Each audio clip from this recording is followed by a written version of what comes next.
오늘 이렇게 지음 공동체 예배를 함께하는 것 참 복되고 아름다운 날입니다. 지음이란 말이 뭔지 아시는 분들 계시지만 한번 설명하겠습니다. 지음, 에베소서 2장 22절에 보면 하나님이 그하실 처소로 지어져 가느니라, 지어져 간다 해서 지음 교회입니다. 또한 요한복음 10장 4절에 보면 주님 우리의 목자이시 우리는 양입니다. 양들은 목자의 음성을 아는 거로 따라가되라고 되어 있습니다. 음성을 안다. 그래서 한자로 알지자 음성음자에서 지음교회입니다. 또 지음이란 말은 사전에 찾아보면 친구라는 말이 있습니다. 친구. 요한복음 15장 15절입니까? 예수님 우리를 종으로 대하지 않고 친구로 대해주십니다. 왜냐하면 하나님의 음성을, 뜻을 알기 때문에 그렇습니다. 이 공동체가 주님의 뜻, 아버지의 뜻, 그것을 분명히 알고 주님의 친구로서 함께 지어져가는 그런 아름다운 주님의 지음, 친구들이 되는 그런 아름다운 공동체 되기를 소망합니다. 그러기 위해서 우리의 실천 덕목 2개 있죠. 끊임없이 공동체는 종과 정인의 삶을 사는 공동체입니다. 생각 속에 추상적으로 관념화시켜서 머리에만 넣어두는 것이 아니라 그것을 내 마음에 내면화시켜서 그 마음을 가지고 삶의 현장에서 살아내는 종의 삶, 정인의 삶을 살아내는 그런 공동체가 되고자 이 교회가 시작되었고 그 길을 벗어나지 않고 그 정도를 꾸준히 따라가는 그런 목적을 가진 그런 교회가 될 것입니다.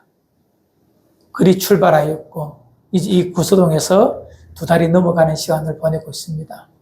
오늘 함께 모든 자에게 구원의 은총 속에서도 그 구원의 은총에 감격하며 종과 정인의 삶을 오늘도 야무지게 살아가고자 이번 한 주간도 살아내고자 결단하는 그런 예배가 되기를 바랍니다.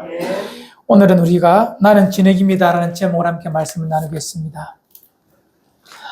이 기독교인에게 가장 중요한 것, 신앙 성숙에서 가장 요긴한 것이 뭐냐면 여러 가지 있지만 그중에 가장 중요한 것이 하나, 내가 누구인지, 내가 무엇인지를 알고 내가 믿는 그분, 즉 하나님이 어떤 분이신지를 아는 것, 이거 참 중요합니다. 하나님이 어떤 분이시고 누구신지를 알고 내가 누구인지 무엇인지를 아는 것, 물론 말씀을 통하여 아는 것, 이거 너무 소중합니다.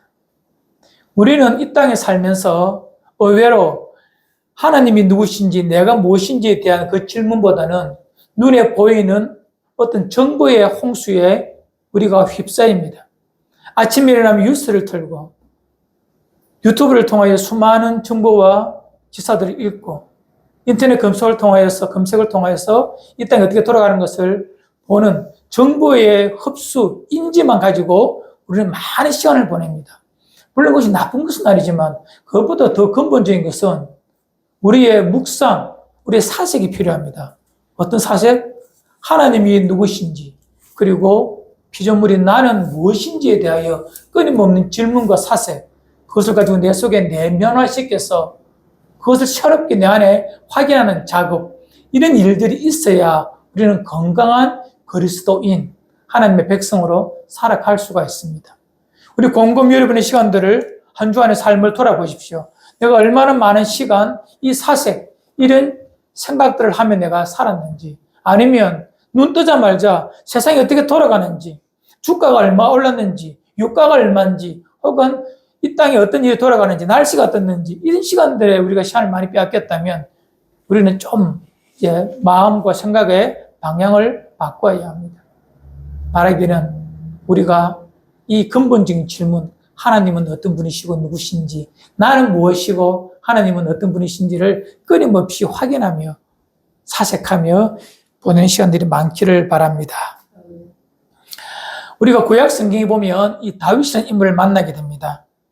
다윗은 우리와 사뭇 다른 모습을 성경을 읽으면서 우리는 발견하게 됩니다. 좀 우리가 달라요.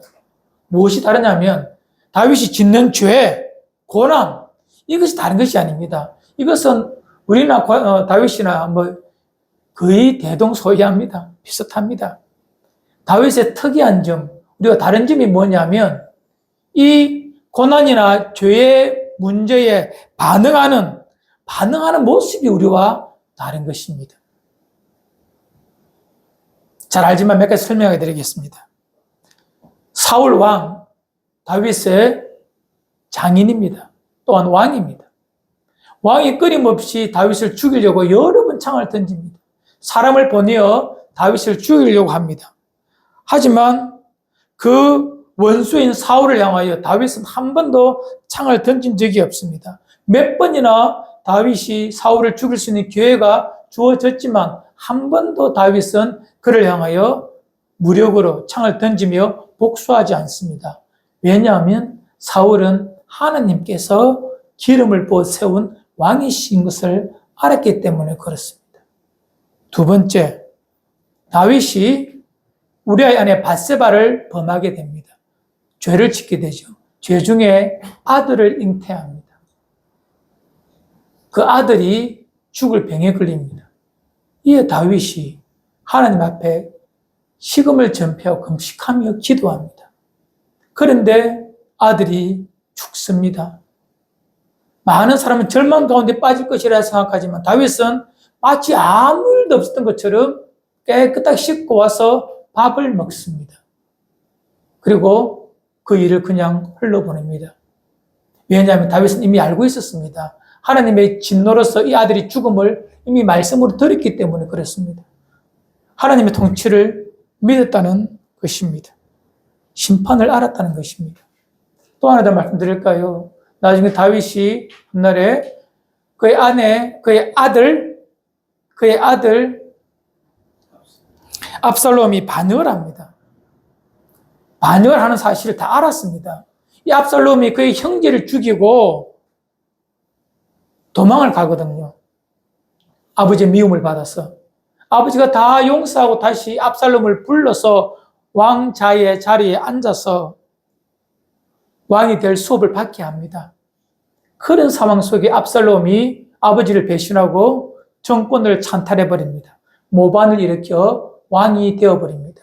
이에 다윗은 그 모든 사실을 알았지만 그럼에도 불구하고 벗은 발로 도망하듯이 다윗 성을 나와서 피난을 떠나게 됩니다.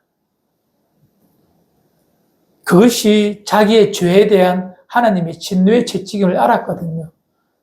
인생 채찍, 사람 막대기로 자신을 다루시는 하나님을 그가 알았기 때문에 그 모든 것을 그냥 순전히 받아들이고 있습니다.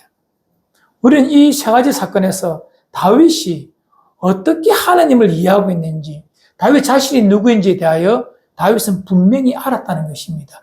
그러기에 이런 반응을 할 수 있는 것입니다. 우리는 종종 이렇게 반응할 수가 없습니다. 원수를 향하여 대갚아 주어야 되고, 내가 잘못했지만 그래도 내게 소중한 것을 아끼기 위해 하나님 앞에 떼쓰기도 하고, 나를 향하여 칼을 드는 자를 과감하게 짓누르고 싶은 것이 인간의 마음입니다. 그러나 다윗은 그렇게 하지 않습니다. 모든 것이 하나님 앞에, 하나님 안에, 하나님 뜻 가운데 있음을 날마다 확인하며 반응하며 살았다는 것입니다. 그것이 다윗과 우리의 차이점입니다. 다윗은 하나님이 어떤 분이신지, 내가 누구인지를 다윗은 알았습니다. 다윗이 고백한 말씀을 통하여 다윗이 어떻게 하나님을 이해했는지, 자신이 누구인지를 어떻게 알았는가 살펴보길 원합니다. 역대상 29장 14절 15절에 보면 이런 말씀이 있습니다. 읽어드리겠습니다. 나와 내 백성이 무엇이기에 이처럼 즐거운 마음으로 들을 힘이 있었나이까? 모든 것이 주께로 말미암아 싸우니 우리가 주의 손에서 받은 것으로 주께 들었을 뿐이니이다. 우리는 우리 조상들과 같이 주님 앞에서 이방 나그네와 거류민들이라. 세상에 있는 날이 그림자 같아서 희망이 없나이다. 인간이 무엇인지, 하나님 어떤 분이신지를 다윗이 분명히 알았다는 것입니다. 하나 더 읽어드리겠습니다. 시편 139편 1절로 6절입니다. 읽어드리죠. 여호와여, 주께서 나를 살펴보셨으므로 나를 아시나이다. 주께서 내가 앉고 일어섬을 아시고 멀리서도 나의 생각을 밝게 아시오며 나의 모든 길과 내가 눕는 것을 살펴보셨으므로 나의 모든 행위를 익히 아시오니 여호와여, 내 혀의 말을 알지 못하시는 것이 하나도 없으시니이다. 주께서 나의 앞뒤를 둘러싸시고 내게 안수하셨나이다. 이 지식이 내게 너무 기이하니 높아서 내가 능히 미치지 못하나이다. 다윗은 하나님 어떤 분이신 줄 알았습니다. 내 모든 것을 아시는 분이십니다. 그러나 나는 하나님을 제대로 알지 못합니다. 그 뜻이 너무 높고 기이해서 내가 능히 그것을 알 수 있는 자리에 서지 못합니다라고 고백합니다. 다윗은 하나님이 어떤 분이신지, 내가 누구인지를 분명히 알았다는 것입니다. 여기서부터 믿음은 새롭게 출발합니다. 자신이 모른다는 것을 아는 것, 이것은 놀라운 지혜입니다. 공자도 이와 비슷한 말을 했겠지만 여러분, 자신이 모른다는 것을 인지하고 고백하고 솔직하게 말하는 것, 이거 참 놀라운 지혜입니다. 다윗은 자신이 무엇인지를 알았습니다. 다윗은 자신이 그림자임을, 오늘의 표현을 빌리면 자신이 흙에 불과함을 다윗은 알았다는 것입니다.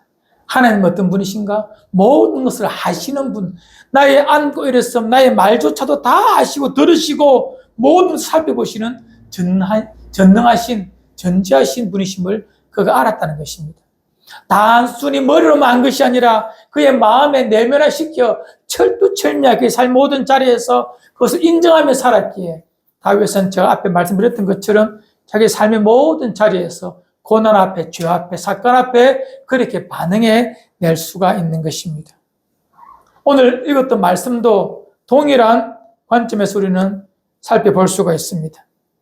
읽었던 이사야 64장 이사야서에서 이사야는 분명히 말해주고 있습니다. 하나님은 누구신지, 그리고 인간은 무엇인지를 말씀하고 있습니다. 이 말씀을 이해하기 전에 먼저 이 말씀의 배경을 이해하면 훨씬 쉽습니다. 읽지 않았지만 이사야서 64장 5절로 7절을 제가 읽어드리겠습니다.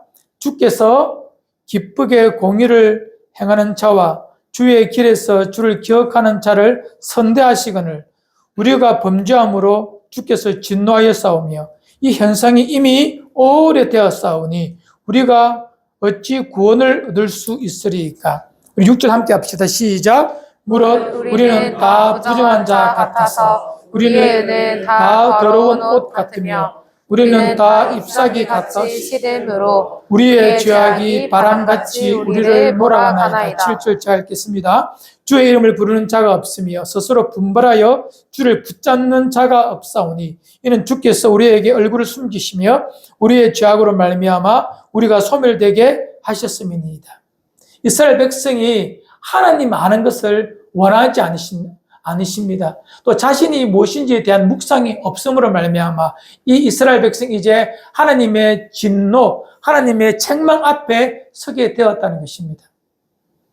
마치 다 시들어버린 나뭇잎처럼 이제 바람만 불면 다 날아갈 그런 모습이라는 것입니다. 하나님을 부르는 자도 없고 찾는 자도 없습니다. 그런 시대가 지금 이사야 시대이고 이 시대를 읽는 우리가 볼 때에도 우리 시대와 너무 닮아 있으면 우리는 부정할 수가 없습니다. 하나님을 부르지도 않고 찾지도 않습니다. 또 자기가 무슨 죄를 지었는지도 모르며 사는 것이 이 시대의 모습입니다.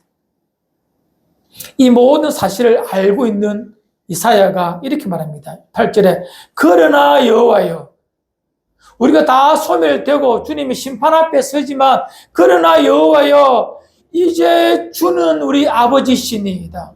우리는 진흙이요 주는 토기장이시니 우리는 다 주의 손으로 지으신 것이니이다. 이런 무너짐과 소멸의 시기이지만 그럼에도 불구하고 우리에게 소망이 있으면, 우리에게 가능성이 있으면, 그러나 여호와여 우리에게 가능성이 있는 이유는 주는 우리의 뭐라? 아버지이시기 때문에 그렇습니다. 첫 번째로 하나님 우리의 무엇이다? 아버지이시다. 이건 너무 중요한 우리의 고백입니다. 하나님 우리 아버지다. 물론 우리가 가지고 있는 아버지에 대한 이런 선입견을 좀 탈피해야 됩니다. 아버지는 각자 여러분들 육신 아버지 계시죠? 그 아버지에 대한 우리의 잘못된 선입견이 있어요. 물론 참 이렇게 인품도 좋으시고 참 훌륭하신 아버님도 계시지만 내 삶에 그렇게 좋은 영향을 주지 못한 아버지의 상도 있을 것입니다. 그런 상 다 버리시고 하나님 아버지는 가장 완전하신, 가장 온전하신 아버지이십니다. 저에게 아버지는 조금은 느슨하고 조금은 자기중심적이고 조금은 자기의 삶만 생각하는 그런 아버지가 그려져 있습니다. 이 설교를 들으시는 저희 육신의 아버님 화내셔도 하는 수 없습니다.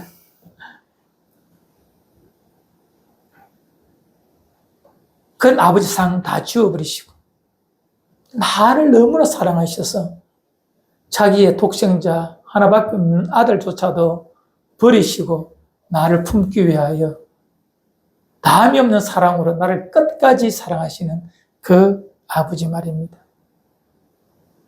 하나님 우리 아버지신데 이 말씀이 기록된 구약 시대에는 아버지란 말을 이스라엘 백성이 함부로 부를 수가 없습니다.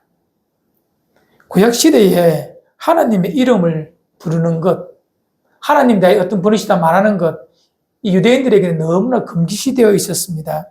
여러분 잘 알지만 이 구약 성경이 기록될 그때에는요, 이 책이 없었기 때문에, 인쇄술이 없었기 때문에 양피지, 양 껍질, 가죽에 그걸 만들어서 종이로 쓰든지 파피루스라는 그런 갈대를 통하여 이렇게 종이를 만들어서 글을 섞습니다. 너무 고가품이기 때문에 적기가 아무나 적는 것이 아니라 필사가들이 있습니다. 성경에 보면 서기관이라는 사람이 있지 않습니까? 그런 사람들이 구전되어 오다가 자기가 이제 죽을 때가 되면 그것을 이렇게 양피지나 파피루스에 적어 남겨둡니다. 그것이 일생일대의 작업이죠. 자기가 죽기 전에 한 권의 성경을 이렇게 66권 중에, 아니 구약 39권 중에 한 권을 적는 것이 자기의 과업처럼 여기며 한 권을 이렇게 잘 적는다고 합니다. 남겨두기 위해서. 그 적다가 하나님의 이름, 네 문자 글자가 나옵니다. 야훼, 여호와라는 글자가 나오면 벌떡 일어나서 몸을 깨끗하게 씻고 바른 자세로 앉아서 그 글자를 적어요. 그런데 그 글자를 적을 때 읽지 않습니다. 왜? 하나님의 거룩한 성호를 혹시나 잘못 부를까 싶어서. 그만큼 벌벌 떨면서 글자를 적었다는 거예요. 얼마나 안 불렀으면 이 글자를 부르는 이름을, 이 글자 네 글자로 된 이 이름을 읽지를 못해요. 우리는 지금 여호와 야훼라고 읽지만 그 사람들은 그 거룩한 이름을 부르지 못하기 때문에 얼토당토하는 이름으로 불렀어요. 아도나이라는 말로 불렀어요. 글자를 아무리 읽어도 아도나이가 될 수가 없어요. 전혀 다른 글자이기 때문에. 하지만 그렇게 그 이름을 다르게 부를 만큼 그 글자 자체, 이름 자체가 너무 귀한 거예요. 그 이름을 가지고 당신은 우리의 아버지십니다라는 것은 유대인들에게는 너무나 불편한 자리이고 불편한 모습입니다. 불편한 언어입니다. 그런데 이사야는 분명히 말해주고 있습니다. 여호와여 주는 우리 아버지십니다. 구약 성경 어디에도 하나님을 이런 식으로 표현한 것은 없습니다. 주는 이렇게 되어 있지만 원어에는, 영어 성경에는 주는 아니라 당신은입니다. 이제 당신은 우리의 아버지십니다. 이렇게 고백합니다. 하나님, 당신 우리 아버지십니다. 당신 우리 아버지십니다. 이렇게 고백하는 거예요. 하나님은 우리의 아버지십니다. 어떤 아버지요? 가장 자녀 아버지와 아들의 관계를 가장 설명해 준 말씀이 우리 잘 알고 있는 누가복음 15장에 나오는 말씀입니다. 한 집에, 주님이 비유하신 비유인데 한 집에 두 아들이 있었어요. 아버지가 넉넉한 부자인 아버지가 있는데 두 아들이 있는데 두 아들이 아버지 재산이 탐이 나서 아버지 재산 내게 주세요라고 말합니다. 보통 재산은 아버지가 죽고 난 다음에 유산으로 다 받는 거잖아요. 이 말은 아버지 빨리 돌아가셔야 내가 그 재산 받는데 아버지 돌아가시기 전에 주세요라고 말합니다. 아버지가, 그 자유로운 아버지가 아들들에게 나누어 줍니다. 각각 줍니다. 이에 둘째 아들이 그 재산을 팔아서 저 딴 데 가서 술 먹고 허랑방탕하며 다 써버립니다. 그 집 나간 아들을 기다리는 아버지의 모습이 여러분의 하나님, 우리 아버지가 되십니다. 아무리 죄를 짓고 아무리 가슴에 못을 박아도 자녀에 대한 담이 없는 사랑으로 그를 기다리고 그를 사랑하고 오매불망 그 회복을 바라는 것이 아버지의 마음입니다. 여러분, 자녀들 키워보신 분들 아시지 않습니까? 저놈이 잘못하면, 저놈이 힘들면 내가 힘들어요. 저놈이 고생하면 내 마음이 아파요.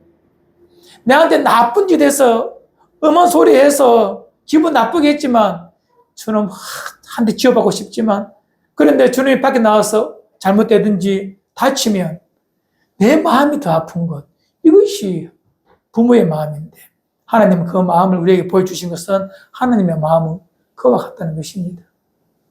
그 아들이 이제 돌아옵니다. 비참하게 살다가 돌아올 그때에 누가복음 15장 20절에 아버지의 모습을 이렇게 성경 기록합니다. 함께 읽어요. 시작. 이에 일어나사 아버지께로 돌아가니라. 아직도 거리가 먼데 아버지가 그를 보고 측은히 여겨 달려가 목을 안고 입을 맞추니. 귀싸대기 한 대 때리는 것이 아니라 어떻게 해요?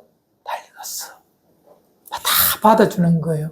그게 뭐라? 아버지예요. 우리는 하나님을, 전능하신 그분을 아버지라 부릅니다. 이런 아버지가 우리의 영혼의 아버지이십니다. 어떤 상황 속에서도 돌아가면, 돌이키면, 다시 붙들면 항상 맞아주시고 기다려주시고 애타게 원하며 우리를 바라보고 계신 분이 하나님 아버지십니다. 어떤 상황 속에서도 여러분이 실수하여 어떤 자리에 있다 할지라도 전혀 두려워하지 마십시오. 어떤 모습으로든지 돌아오기만 하면 됩니다. 아버지 앞에 그냥 오면 됩니다. 다른 거 필요 없습니다. 뭐 탁월한 윤리, 선행, 착함 이런 거 아무 필요 없어요. 그냥 아버지께로 내 마음을 돌이켜서 오면 되는 분. 그분이 누구라? 하나님 아버지입니다. 그래서 주님은 그 아버지를 아빠, 아버지라고 부르지 않습니까? 성령이 우리 안에 머물러 계실 때 이제 그 분을 아빠, 아버지라 우리도 부를 수가 있는 것입니다. 그 아빠, 아버지 앞에 날마다 나아가는 여러분 되시기를 바랍니다. 하나님 어떤 분이시라고? 우리의 아버지, 아빠, 아버지. 한 번 더 말씀드립니다. 아버지에 대한 안 좋은 그런 상들 다 치워버리십시오. 그런 인간 아버지하고는 차원이 다릅니다. 내 모든 것을 아시고 모든 것을 이해하시고 언제나 받아주십니다. 돌아오면 가장 좋은 것으로 회복시켜 주시고 가장 좋은 것으로 다시 새롭게 시작하도록 만들어 주신, 다시 기회를 주시는 그 이해의 폭이 끝이 없는 그 아버지가 하나님 아버지십니다. 왜 그렇게 해주시죠, 내한테? 내가 뭐 잘났다고 그렇게 해주시죠? 독생자 예수 그리스도를 통하여 나를 하나님의 당신의 자녀로 삼으셨기 때문에, 그 관계가 만들어졌기 때문에 그냥 아들 된 거예요. 우리가 찾아가서 아들 해달라고 딸 해달라고 부탁한 것이 아니라 그냥 일방적인 사랑으로 우리를 사랑하사 독생자 예수 그리스도를 통하여 우리를 아들로 딸로 삼아주신 것입니다. 왜요? 사랑하셨기 때문에. 이해할 수 없습니다. 청량할 수 없습니다. 이해가 안 되기 때문에 그 사랑을 우리는 감히 표현할 수가 없는 것입니다. 그 아버지의 사랑, 아버지 되심을 날마다 묵상하며 내 마음속에 되새기시길 바랍니다. 설교 처음으로 돌아갑니다. 우리가 해야 될 것, 하나님이 누구신지 내가 누구인가를 날마다 내면화해서 그것을 묵상해내어야 합니다. 그래야 우리가 건강한 신앙인이 될 수가 있습니다. 하나님 우리 아버지시다는 걸 꼭 기억하시고 이제 우리가 누구인가를 봐야 합니다. 우리는 뭐라고 되어 있죠? 진흙, 흙입니다. 우리는 뭐 대단한 존재인 줄 알았는데 하나님 인정받을 만한 자녀가 될 만한 그런 존재인 줄 알았는데 하나님은 아버지시 우리는 자녀라고 표현해 논리적으로 맞는데 성경은 뭐라고 말하고 있죠? 진흙이라고 말합니다. 아버지와 진흙, 너무 논리적으로 인과관계가 없는 그런 단어 아닙니까? 하나님은 우리 아버지시고 우리는 자녀입니다. 나는 아들입니다. 나는 백성입니다. 이 정도면 좋은데 성경은 바로 진흙이다 말합니다. 왜요? 하나님은 토기장이시기 때문에 그 관계를 설명해 주기 위해서. 그런데 그 토기장이 어떤 토기장이? 아버지인 토기장이에요. 꼭 기억하십시오. 이사야서 64장에만 나오는 독특한 표현입니다. 아버지는 아버지인데 그분은 토기장이에요. 토기장이는 진흙을 마음대로 만드시는 그런 권세가 있는 자입니다. 다 아시기 때문에 로마서나 다른 이사야서 말씀을 제가 인용하지 않겠습니다. 토기장이는 진흙을 마음대로 만들 수가 있어요. 먼저 우리가 흙이라는 걸 꼭 기억해야 됩니다. 우리는 뭐라고요? 흙. 진흙 흙입니다. 태초에 만든 사람의 이름이 뭐죠? 아담이에요. 아담은 그냥 흙이라는 소리예요. 창세기 2장 7절 함께 읽읍시다. 시작.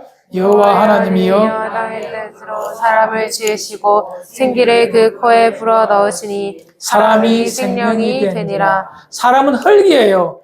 하나님이 그 코에다가 생명을 넣으심으로 인간이 된 거예요. 우리의 이 땅에서의 모습은 흙과 전혀 다르지 않습니다. 흙에게 생명을 주심으로 인생이 된 것입니다. 또한 전도서 12장 7절 이런 말씀이 있습니다.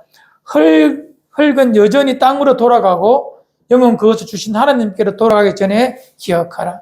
인생은 흙이기 때문에 흙은 다시 흙으로 돌아가는 존재라고 말합니다. 우리의 영은 영을 주신 하나님께로 돌아가고 흙은 흙으로 돌아갑니다. 인간은 흙 이상 아니라는 것을 꼭 기억하십시오. 우리가 사람이 될 수 있는 유일한 이유는 하나님께서 우리에게 생기를, 영을 주심으로, 생을 주심으로 인생이 되는 것입니다. 너무 극단적인 표현에 죄송합니다.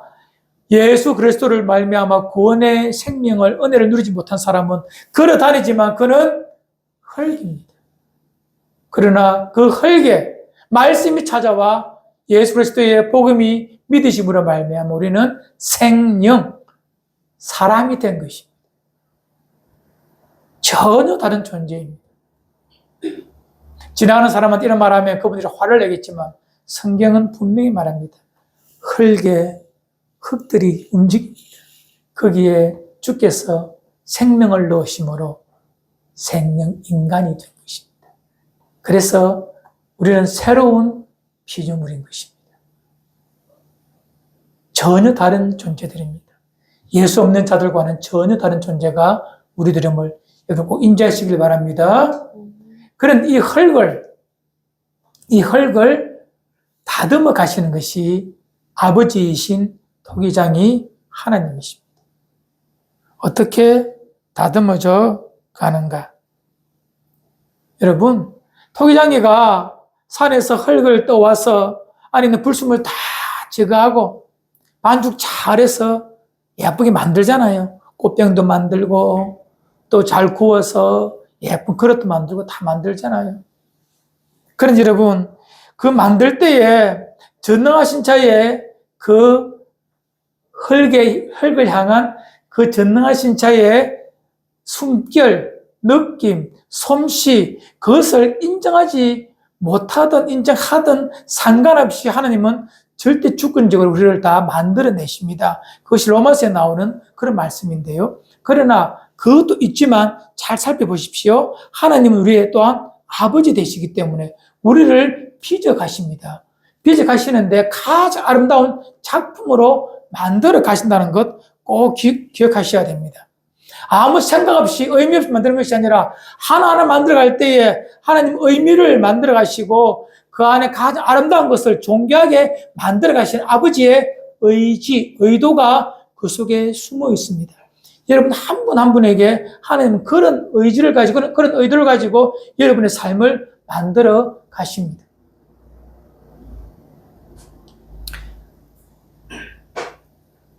여러분 흙의 가치는 빚을 지고 난 다음 그것이 드러납니다. 어떤 목적으로 만들었는가 그 가치는 달라집니다. 예를 듭시다. 여러분 구약 성경의 모세를 보십시오. 그 모세가 하나님의 출애굽을 위한 당신의 도구로 사용됩니다. 하지만 모세는 느낍니다. 자신이 얼마나 형편없는 존재인 것을 압니다. 그래서 그가 자기가 하나님을 모를 때, 인지하지 못할 때는 자기의 그냥 의지로 이스라엘 백성을 구원하고 싶었지만 그것이 아무것도 되지 않음을 알고 자기가 이제 미디안 광야로 가서 40년 동안 하나님은 그를 빚어가기 시작하십니다. 40년 동안 빚으셨어요. 그리고 하나님께서 그를 불러서 당신의 도구로 이제 다 빚었으니 쓰고자 하십니다. 이에 출애굽에 보면 3장에 보면 그 부르시는 하나님의 앞에 이 모세가 이렇게 반응합니다. 내가 누구이기에 바로에게 가며 이스라엘 자손을 애굽에서 인도하여 내리까. 또한 4장 10절에서는 나는 입이 뻣뻣하고 혀가 둔한 자입니다. 나는 가서 이스라엘 백성을 구원할 자가 못 됩니다. 그 말이에요. 이 모세는 스스로 자기가 아직 흙덩이임을 아는 거예요. 아무것도 아닌 진흙밖에 안 됨을, 쓸모없는 존재임을. 그런데 하나님은 40년 동안 모세가 인지했든 안 했든 그를 다듬어 가시는 거예요. 모세가 한 것이라고는 그 미디안 40년에서 뭘 했지요? 장인의 집에서 양만 키우며 그냥 40년 보냈어요. 하지만 하나님 그 40년 동안 모세를 다듬으신 거예요. 나중에 모세가 하나님의 음성을 따라 애굽에 내려가서 그 백성을 구원할 그때에 모세에 대하여 이렇게 성경은 정언합니다. 출애굽기 11장 3절 함께 읽읍시다. 시작. 여호와께서 그 백성으로 애굽 사람의 은혜를 받게 하셨고 또 그 사람 모세는 애굽 땅에 있는 바로의 신하와 백성의 눈에 아주 위대하게 보였더라. 모세 자신은 스스로가 뭐라? 진흙입니다라고 지금 고백하고 살고 있는데 사람들 눈에 어떻게 보였다고요? 위대하게 보였다는 거예요. 꼭 기억하십시오. 진흙이 진흙인 줄 알 때, 스스로 겸비해지고 낮아질 때, 진흙입니다라고 그냥 도덕적 의무, 스스로 겸비해 보이기 위한 그런 말이 아니라 스스로 진흙입니다라고 자기 자신을 올바르게 평가하고 설 때에 하나님은 이미 그 진흙을 빚어 가십니다. 빚으시되 하나님의 의도와 목적을 가지고 빚어 가시는데 그 빚으시는 토기장이가 누구라고요? 아버지예요. 가장 좋게, 가장 요긴하게 알뜰살뜰. 여러분, 비유가 좀 그렇지만 내 새끼를 빚어 가기 때문에 여러분 손끝 하나하나에 만지심 하나하나에 당신의 전부를 거셔서 온 힘을 다하여서 그 흙을 빚어 가십니다. 모세의 40년은 광야 40년, 미디안은 너무나 처갓집에서 너무나 힘들고 너무나 무기력하고 너무나 아무것도 하지 아니하는 자기가 아무것도 아닌 것을 스스로 느끼는 그런 40년입니다. 하지만 하나님은 그 무의미한 광야에서의 40년, 일상의 반복, 아침, 저녁으로 양 키우고 물 주는 그 외에는 한 것도 없는 특별한 성경이 기록되어 있지 않잖아요. 일상의 반복이지만 하나님 그 40년 동안 그 모세를 다듬어서 하나님의 때에 다 당신의 도구로 영광을 위하여 그 모세를 쓰지 않습니까? 여러분의 하루하루 일상도 동일합니다. 하나님은 나의 아버지이신데 나는 흙이고 아버지는 토기장이십니다. 아버지 토기장이가 빚어가시는 내가 어떠함을 여러분 너무 조급해하지 맙시다. 너무 우리가 무엇이 되었다라고 자부할 필요도 없어요. 그냥 일생에 주시는 말씀을 따라 하루하루 순전하게 순종해 가면, 종과 정인의 삶을 살아가면 하나님이 우리를 어떻게 한다고요? 다듬어 가시는 것입니다. 나는 형편없어 보이지만 연약해 보이고 저 지구 항모통이 저 부산 시내 저 항모통에서 그냥 아무것도 안 하는 존재처럼 내 평균 저 있다 할지라도 내가 그런 느끼지만 하나님은 그 순간 나를 가장 아름답게 다듬어 가십니다. 이것이 여러분 제 모습임을 믿습니다. 요즘 여러분 저의 설교는요, 제가 말씀을 준비할 때 누구 들으라고 설교하는 줄 아십니까? 제 자신한테 하는 설교입니다. 내가 가장 목마를 때, 힘들 때, 어려울 때에 말씀을 보게 되면 그 말씀이 내게 주어지잖아요. 그 말씀을 저는 설교와 하여서 함께 나누는 거예요. 저는 언제나 30년 설교하면서 제 자신한테 먼저 설교한 거예요. 제 자신이 들으라고. 제 자신의 저에게 먼저 하는 설교예요. 똑같습니다. 나는 진흙이었습니다. 제 이 모든 길, 사람이 보기에는 어떠하든지 저는 민감하게 반응하며 사람의 평가에 기분 나쁠 때도 있고 좋을 때도 있었던 저의 연약함을 제가 날마다 깨닫고 그렇게 살지 말아야지. 그건 아무것도 아니야. 하나님이 나를 순간순간 빚어내시는 것입니다. 사람 막대기, 인생 채찍을 통하여 잘못한 부분에 대해서만큼은 책망하시고 어떤 면에서는 위로하시고 안아주셔서 나를 만들어내시는 거예요. 여러분, 사사기에 보면 기드온이란 자가 존재합니다. 하나님께서 그를 통하여 미디안으로부터 그 백성을 구원하기 위하여 사사로 삼으시는데 기드온은 본래 소심한 사람입니다. 성의 보면 잘 알 수 있지만 그가 고래 타작을 하는데 어디서 하죠? 포도털에서 합니다. 포도즙 털에서. 여러분, 보리 타작 어디서 하면 좋습니까? 농사 지어 보신 분들. 바람이 잘 부는데, 그죠? 그래야 이렇게, 이 보리를 이렇게 채로 치면 알곡은 모이고 쭉쭉 다 날아가지 않습니까? 아니면 풍구를 써서라도, 바람을 일으켜서라도 그 타작하기 위해서는 땅이 넓어야 돼요. 타작 마당이 있어야 돼요. 그런데 어디서 타작을 하고 있다고? 포도즙 털에서. 조그마한 공간에서 한다는 거예요. 왜? 다른 사람 보면 무서워서. 미디안 사람들이 와서 다 뺏어갈까 싶어서 숨어서 타작을 하는 아주 소심한 사람입니다. 하나님께서 이 기도원을 부를 때에 너를 하나님의 도구로 삼겠다라고 말할 때에 뭐라 말합니까? 하나님, 나의 집은 머나세 중에 가장 작고 내 아버지 집은 가장 초라한 자입니다라고 고백합니다. 스스로 가장 작다고 여깁니다. 일생 기도원 그래 살았어요. 그러나 하나님은 기드온을 그렇게 키우지 않았습니다. 기드온은 그래 살았지만, 작은 자로 살았지만, 또 자기가 누군지 알았어요. 형편없는 자임을 알았기에 이런 고백도 가능하죠. 이 하나님은 이렇게 말합니다. 사사기 6장 12절에 우리 함께 읽어요. 시작. 여호와의 사자가 기드온에게 나타나 이르되 큰 용사여 여호와께서 너와 함께 계시도다 하며. 뭐라고요? 큰 용사래요.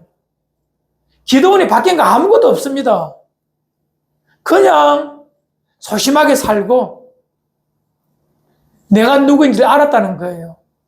가장 작은 자, 형편없는 가정에 태어난 그런 진흙밖에 안 됩니다라고 고백합니다. 하지만 하나님은 기드온을 아셨어요.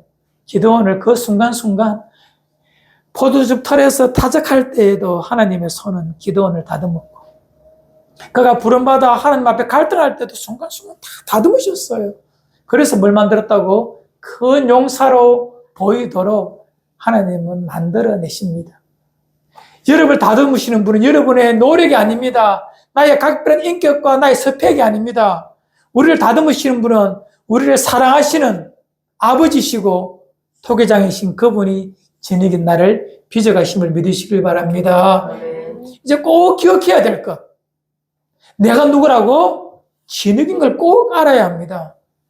내가 금덩어리가 되어서 내가 무쇠가 되면 토기장에는 그것을 가지고 아무것도 만들기 원하지 않습니다. 만들어지지도 않습니다. 금덩어리라는 말이 뭐예요? 무쇠라는 말이 뭐예요? 자기 자신을 주장하는 자기 의지로 똘똘 뭉친 사람. 내 인생, 내 의신이 아무도 타치하지 마십시오. Let it be. 건들지 마시고 나 가만히 내버려 두세요라고 사는 인생은 그 마음이 돌덩어리가 되었어. 쇳덩어리가 되었어. 토기장이의 손에 아무런 만지지를 않는 것들이 있어요. 그 사람은 주님의 빚으심을 경험할 수가 없습니다. 주님의 빚으심에 합당한 자는 어떤 자? 나는 흙입니다. 언제라도 주께서 누르시면 꾹 눌러지고 밟으면 쪼그라들고 아무것도 아닙니다. 주님이 빚지 않으시면 나는 아무 쓸모없는 산등성이에 흙덩이에 불과합니다라고 고백하며 살 때에 하나님은 그를 다듬으시고 그를 구우시고 그를 빚으셔서 만드셔서 아름다운 그릇으로 만들어가지 않습니까? 여러분, 이 땅에서 화려하게 이름 내고 사는 것 길어봐야 30년입니다. 이름 내고 잘 살아봐야 30년입니다. 다 지나가 버립니다. 금방 사라져 갑니다. 또한 그 마지막은 추함이요, 그 떨어짐은 비참함입니다. 그러나 하나님께서 빚을 사용하시는 모든 도구는 두고 하나님의 나라에 기억되며 영원한 것으로 빛나는 그런 존재로 남는다는 것입니다. 여러분, 내가 진흙임을 고백하는 사람이야말로 진짜죠. 다윗도 모세도 기도원도 보면 자기 자신이 누구인지를 알았다는 것입니다. 나 진흙밖에 안 돼. 나 진흙밖에 안 돼. 그런 마음으로 하루하루 주님 앞에서 사십시오. 하나님, 당신은 나의 아버지 되시지만 또한 토기장이셔서 나를 빚어가시는 자유로운 아버지의 손길을 내가 오늘도 기대합니다. 그런 마음으로 하루하루 여러분 살아가시기를 주 이름으로 축원을 드립니다. 누가복음 15장에 둘째 아들이 돌아와서 어떤 고백을 하죠? 아버지 앞에, 형님 앞에 이런 말을 합니다. 아버지의 아들이라 일컬음을 감당하지 못하겠습니다. 나 아무것도 아닙니다. 다윗이 왕이 되고 난 다음에 요나단의 아들 머비보셋이라는 사람이 있습니다. 요나단이 남긴 유일한 아들인데 그가 전쟁통에 도망가다가 유모가 떨어뜨리는 바람에 다리 둘을 다 절게 되었어요. 그 모든 사실을 알게 된 다윗이 이 머비보셋을 부르지 않습니까? 그리고 왕자의 자리에 앉아서 아름답게 대해줍니다. 그때 이 머비보셋의 고백이 무엇입니까? 왕이여, 내가 무엇이간데 죽은 개 같은 나를 이렇게 돌아보시나이까? 여러분, 이스라엘 공동 유대인들에게 개는 부정한 짐승이라서 그냥 소용없는 거예요. 그런데 죽은 개는 그냥 쓰레기통에 징기징기 버려지는 존재예요. 머비보셋도 알았습니다. 반역한 왕의 자손인 내가 당신 앞에 설 수 없는 존재입니다. 죽은 개만도 못한 나를 이렇게 긍휼히 주십니까? 자, 이런 자들의 마음이 진흙 같은 마음이에요. 당신 앞에 나는 아무것도 아닙니다. 버림받아도 아무 변명도 되지 못하는 그런 무익한 자입니다. 그런 나를 부르셔서 오늘도 다듬으시고 빚어가시는 아버지의 손길. 여러분, 우리가 범죄하면, 아버지 뜻을 게으르면, 아버지 뜻을 거스르면 인생 채찍 사람 막대기로 우리를 때리실 거예요. 그 어떤 아버지 빚으심입니다. 또한 성령과 말씀으로 우리를 빚어가실 때에 성령에 순종하고 말씀에 아멘할 때에 그 또한 우리를 빚어가시는 아버지의 또 다른 손길입니다. 빚어지시며 여러분 인생 전부를 맡기시기를 바랍니다. 내가 무엇이 되겠다? 아닙니다. 그것은 아직도 내 안에 내의 자아가, 못된 자아가 있어서 그것이 나를 돌덩이 되게 하고 쇠덩이 되게 합니다. 진흙이 되지 못하게 합니다. 끊임없이 아버지 앞에서는 진흙으로 토기장이신 그분 앞에 여러분의 인생 전부를 맡겨내시기를 바랍니다. 필요하시면 깎아서 해서, 필요하면 보충시키셔서 가장 아름다운 것으로 빚어가실 것입니다. 그 전능하신 아버지 토기장이의 손길을 기다리며 오늘도 한 주간도 아름답게 살아가는 여러분과 저가 되기를 주 이름으로 축원을 드립니다. 네. 우리 기도합시다.